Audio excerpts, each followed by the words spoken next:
Kindle Paperwhite ni nini?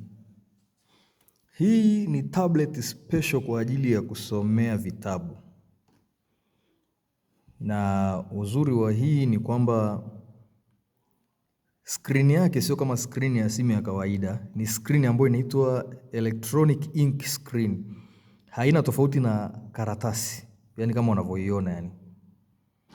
Kwa hiyo vitabu ndio kama hivyo hapo.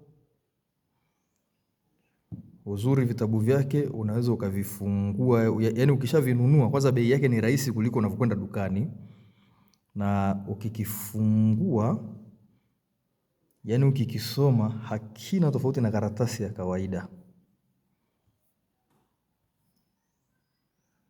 Na ni nzuri sana hata kwa mfano kama unampa mtoto zawadi au hata kama wewe mwenyewe kama ni mtu wa kusoma vitabu.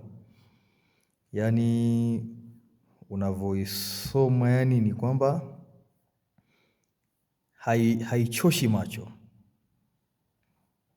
Haichoshi macho, lakini pia haina distractions. Kwa mfano kama unasoma vitabu kwa kutumia simu, asilimia kubwa simu inakuwa na distraction, mara email imeingia, mara WhatsApp, mara umepigiwa, lakini hii haina distraction. Concentration yako inakuwa asilimia 100 kwenye kusoma vitabu. Lakini kubwa zaidi ni screen yake kwa namna ilivyo, sio screen ya kuumiza macho, ni screen ambayo haina tofauti na karatasi.